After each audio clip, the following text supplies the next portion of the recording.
I think it's been beneficial to me because the people there have activities that taught me different things and opened me up to different environments, I guess. Okay. Is this good or bad? Um, I think it's affected me for the better. I've gotten a little less introverted, I guess, and it's just opened me up for the better, I guess. Okay. Are you familiar with Clemson University's campus and community resources? If so, which do you use, and how have they aided you in the process during your college career? Um, I'm aware of some of the campus's resources. I've used the Academic Success Center, and I use a library for certain projects. Do you feel as if your mentor is doing things that would be ethically right? Please give an example. Um, I think my mentors are pretty ethically right, I guess. They don't do anything negative at all. Okay, thank you. As a Welcome. staff member on this campus, do you notice any difference between students who are part of the programs like Connections or Peer versus students who are not? I think the difference would be that students who have someone to go to have a slightly lower level of panic, a lower level of frustration, because they know that if they're in a bind, they can go to someone who either knows the answer or can help them find the answer.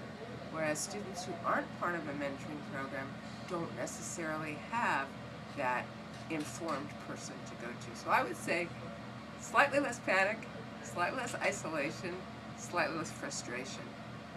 Okay, thanks. What is the best way to encourage students to learn actively? To break down the process. Um, I've noticed that we tell students to study, but we don't tell them how. We tell students to form study groups, but we don't tell them how. We don't tell them about the different expectations at college. We don't give them enough information. I think if we give them a step-by-step, do this, do this, do this, they are much more likely to learn actively because they understand what you're talking about. Okay. Many students do not attain academic success. One of the main reasons of this is because the students are frequently unprepared. Do you believe this to be true? Why or why not? Well, as I said, I think they're unprepared to study. Nobody says to them, this is the biggest thing.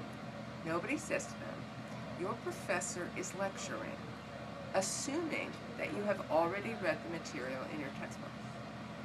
So students are wondering why professors are talking so fast, why they're just flying over everything. They feel left behind, they don't understand why some people get it, some people don't. Because nobody says to them, go read the book and then go to class. Okay. How do you think your students have accepted the new role of being responsible and taking care of themselves? When brought into college, have they really understood the difference between right or wrong? And taking care of themselves and the difference between right and wrong are two very different questions, so I'm not sure what you want me to answer. You can answer the second one. When brought into college, have they really understood the difference between right or wrong? Do you believe this to be true? Do you mean, okay, so right and wrong in terms of cheating? That can be a problem because cheating doesn't seem to be as serious a matter in high school as it is in college. Um, I think students don't understand how extremely seriously professors take cheating, because